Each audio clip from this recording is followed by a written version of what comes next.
précédemment. Ah ouais, là ça en jette. Bon, sinon, on a décompacté, on a aussi labouré, même si ça a pas plu à beaucoup de monde, mais on a quand même labouré. Et puis, on a cross-killé, et l'objectif c'était de garder la fraîcheur. Tu t'en rappelles ça? Et bien évidemment, on a semé les colzas. Et maintenant, regarde la vidéo, tu verras ce que j'ai fait.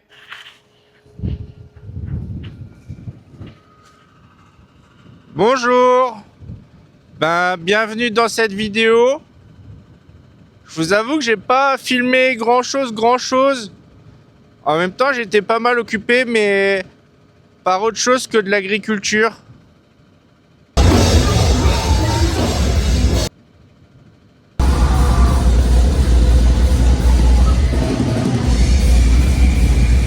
Ouais, bon, je me suis pas fait mal dans les pogos parce que j'y suis pas allé, j'ai fait ma petite frappe. Bon, bonne vidéo. Il y a du vent là, non? Ah, ça souffle, hein. Allez, on se retrouve à la pulvérisation. Alors ici, on est dans le champ de colza de la vidéo précédente où je labourais et où je cross-killais. Et du coup, les colzas ont bien rayonné. Je sais pas si vous voyez. Alors, on a déjà fait un premier désherbage post-semis prélevé et maintenant, on est en post-levé. Donc, désherbage et en même temps insecticide. Parce que comme vous pouvez voir, juste ici, on a des petites morsures. Donc, il est temps de traiter tout ça pour protéger tout ça. Et normalement, devrait être pas trop mal. Alors ici, sur le pulvé, il y a une sangle. Je vous laisse avec le mois du passé, quand j'ai fait le premier désherbage, vous expliquer ce qui s'est passé. Allez, on se retrouve à la pulvée. Petit souci mécanique sur la rampe. Du coup, on va prendre une sangle, histoire de réparer tout ça un peu à l'arrache. Mais bon, mon soudeur, il est en vacances jusque la semaine prochaine. Donc, on va faire une réparation de fortune avec une sangle. Alors, comme tu peux voir, la petite patte là, elle tient plus chef.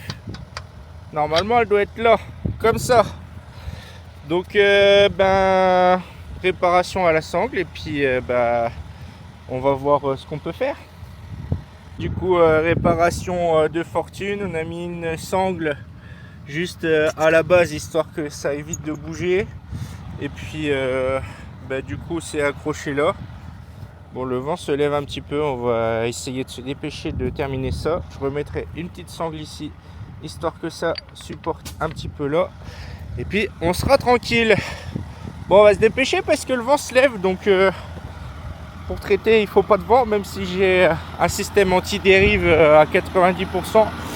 On va essayer de faire ça au mieux.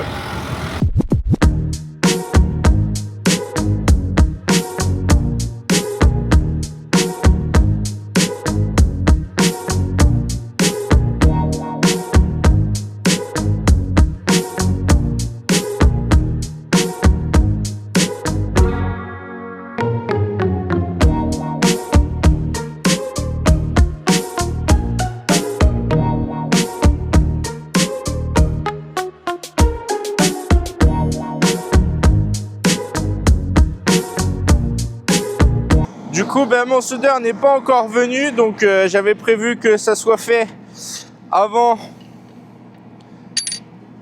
le deuxième désherbage, mais malheureusement, j'ai pas pu le faire. Bon, c'est pas grave, il devrait pas tarder à arriver, normalement. Donc, on surveille régulièrement le cliquet. On voit que là, ça commence à tordre, donc on va pas trop forcer. Mais bon, c'est un peu compliqué parce que c'est le bout de rampe, donc dès qu'il y a un mouvement brusque, ça fait tout de suite des allers-retours. Enfin voilà. Du coup, ici, pulvé Matro Maestria 21 en 38 mètres. Alors pourquoi je suis en 38 mètres? Tout simplement parce que je suis raccord avec la largeur du semoir qui fait 5,40 m avec les interrayons, etc. Donc ça correspond plutôt bien aux largeurs du semoir. Donc ça me fait uniquement 7 passées de semoir pour arriver aux 38 mètres. Et ensuite, quand je suis dans les céréales, je traite en 36 mètres. Donc les petits morceaux, le petit morceau qui est cassé, là, je le replie.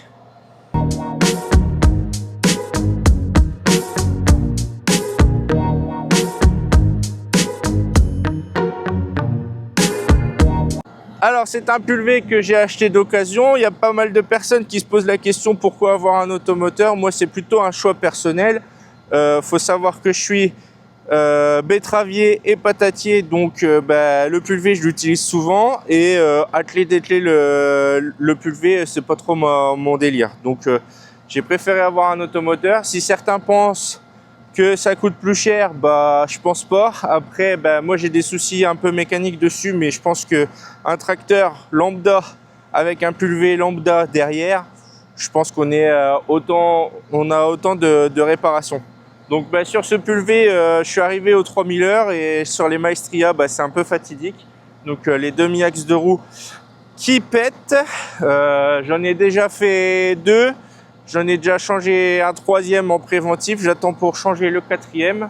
Des petits soucis aussi de suspension pneumatique, mais ça va être réglé incessamment sous peu. Sinon, le pulvé, il est impeccable. Bon, il m'est déjà arrivé pas mal d'affaires avec, mais comme partout, et de toute façon, je fais quand même pratiquement 300 heures de pulvé par an, donc mine de rien ça s'use aussi. Et puis il faut pas oublier que le moteur est quand même pas mal souvent à fond. Donc voilà.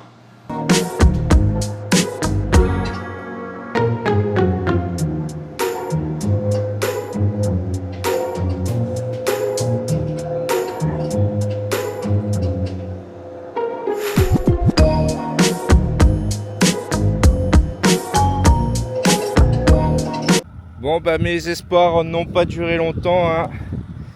Le morceau, ça y est définitivement cassé. Donc là je sais même pas trop comment que je vais faire. Je vais essayer de prier le bon Dieu pour que ça se replie pas trop mal. Bon une casse de plus, bon c'est tout, c'est pas grave. Normalement le soudeur va pas tarder à arriver, donc on va refaire ça tranquillement, et puis on va pouvoir refaire les 2 dernières parcelles. Ça m'est arrivé à la fin du 2e champ, donc voilà, c'est tout. C'est comme ça. C'est les risques du métier. Allez, on se retrouve directement dans le tracteur au déchômage avec le Smarag. Bon, je vous l'ai déjà présenté, mais maintenant on va vous parler plus précisément de pourquoi je déchaume. Et ça, c'est plutôt intéressant. Enfin, je crois. Hein. Allez, on se retrouve dehors avec le Fendt et le Smarag. Vous l'avez déjà vu, je vous ai déjà expliqué comment qui fonctionnait. Alors ici, on se retrouve dans la parcelle de colza qu'on avait déchaumé ensemble au Horsch. J'avais dit dans ma vidéo que je pensais faire le moins de passages possible, mais le colza il a bien repoussé, donc je pense que c'était assez important de recouper ça. L'idée c'est de recouper les colzas et de repasser sûrement un autre outil avant le SMI pour éviter d'utiliser du glyphosate, parce que le glyphosate les gens ils aiment pas tous.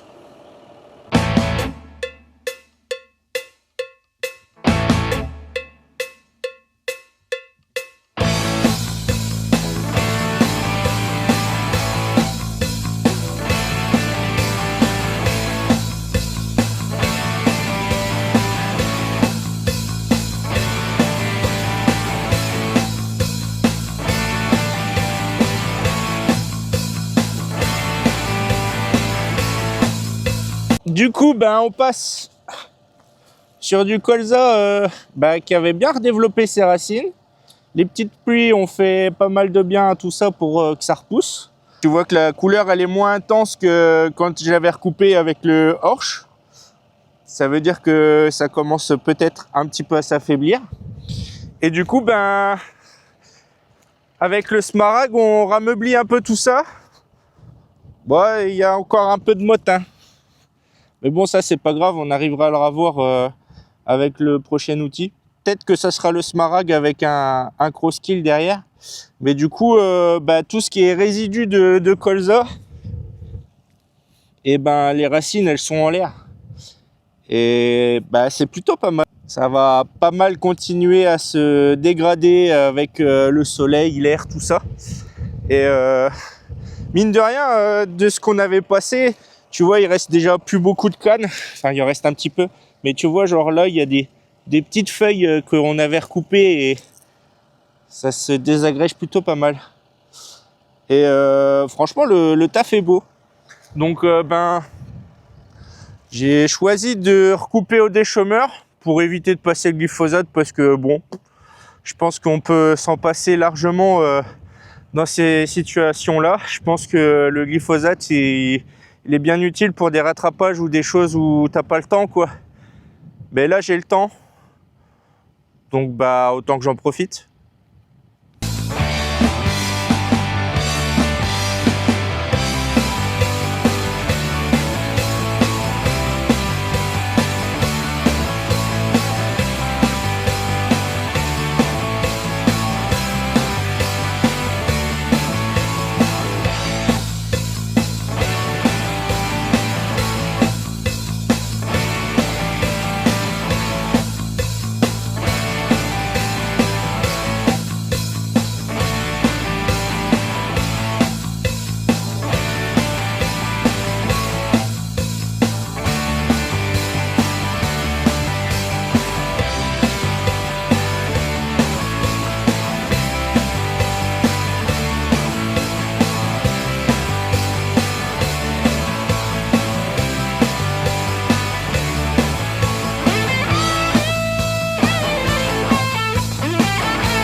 Ah, et information importante, les personnes qui me comparent à Sam,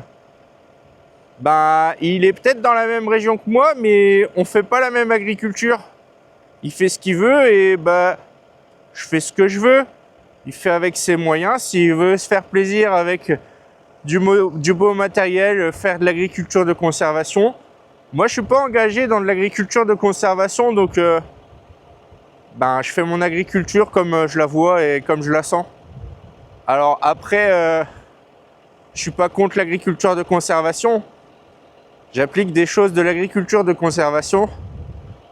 Après, j'évolue suivant mes moyens et je sais pas quoi. Je fais mon agriculture à moi. C'est pas forcément la meilleure. Je pense qu'elle est toujours améliorable. Mais je fais ce qui me semble mieux pour chez moi et pour mon exploitation. Si je m'y retrouve, c'est le principal.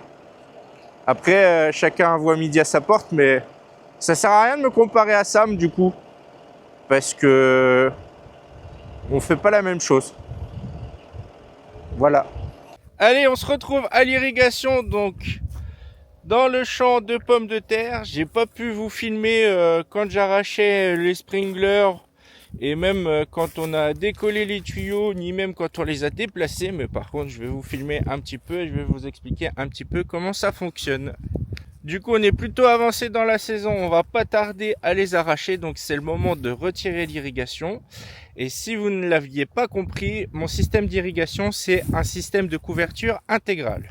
Ça veut dire que j'ai des tuyaux qui sont comme ceci, situés partout dans la parcelle, environ tous les 10 mètres dans la parcelle, qui coulent sur toute la longueur de la parcelle. Et du coup, je plante des sprinklers tous les 10 mètres également sur ce tuyau. Et en gros, ça arrose, j'ai des petits arroseurs qui tournent et qui arrosent toute la parcelle en même temps.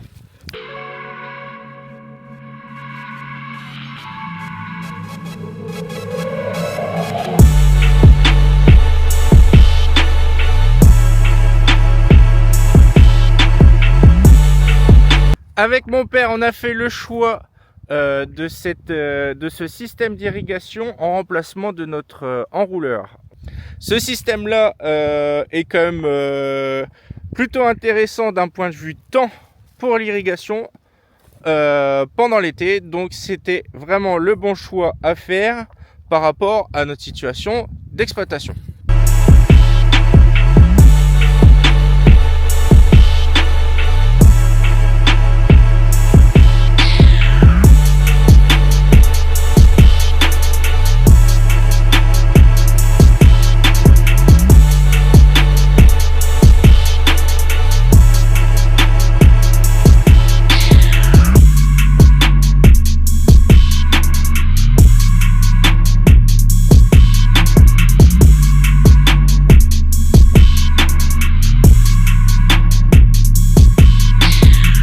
Allez, on se retrouve au hangar. Alors, on est toujours dans l'irrigation et là l'objectif c'est d'emmener ces bobines. Donc j'en ai plus que 6, mais au total j'en ai 9 parce que j'en ai déjà amené 3 au hangar et au champ. Et l'objectif du coup c'est d'emmener ces bobines à l'aide du Manitou, d'emmener ces bobines directement au champ. Pour gagner du temps pour lundi, pour l'enroulage de ces tuyaux. Donc c'est des bobines comme ça, et en fait chaque ligne d'irrigation dans le champ correspond à une bobine. Donc une fois enroulées les bobines, les tuyaux vont jusque là.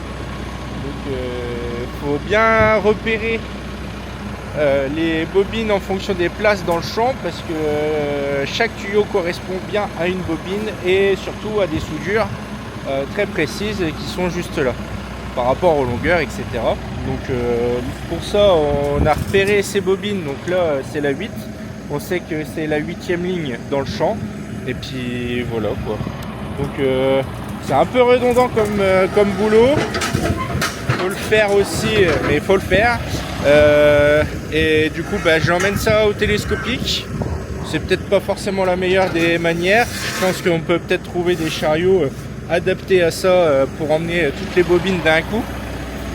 Mais pour l'instant on fait comme ça au télescopique. Enfin ça fait plusieurs années qu'on fait comme ça. C'est un peu redondant. En gros je passe 3-4 heures à emmener toutes ces bobines au champ, parce qu'il y a quand même plus d'un quart d'heure de route avec la bobine. Mais du coup ça se fait plutôt pas mal. Mais ça fait beaucoup de voyages en télescopique. Donc comme vous pouvez voir, hop, la bobine est bien placée. J'ai mis des rallonges sur les fourches, et du coup on balade les bobines comme ça. Quand elles sont pleines on voit encore moins. C'est pas très safe, on traverse le village, mais bon, on n'a pas trop le choix de faire comme ça. Du coup nous sommes arrivés à la parcelle. Donc les patates sont juste ici. On a ramené les bobines là, on les met en stand-by juste là, en attendant de pouvoir enrouler.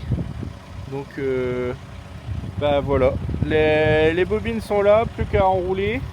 Donc ça sera pas dans cette vidéo, ça sera dans la prochaine vidéo. Et je vais essayer de vous prendre des rushs, mais je vous avoue que quand on enroule les tuyaux, c'est une bonne journée de travail, c'est bien physique. Et je vais essayer de vous prendre des rushs, mais ça va être un peu compliqué. Mais sinon du coup vous avez un peu les grands principes du fonctionnement de l'irrigation et comment on le retire. Et puis au printemps prochain je vous montrerai comment on fait pour installer l'irrigation. Voilà.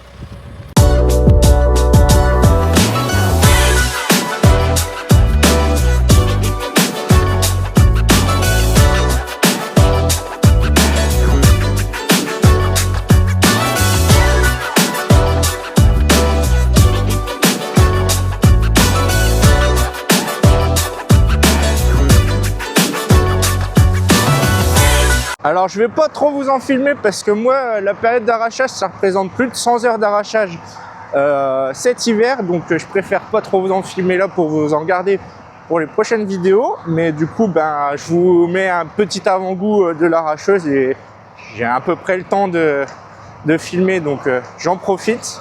Donc voilà, bon, cette année on commence avec de la poussière, mais ça devrait le faire.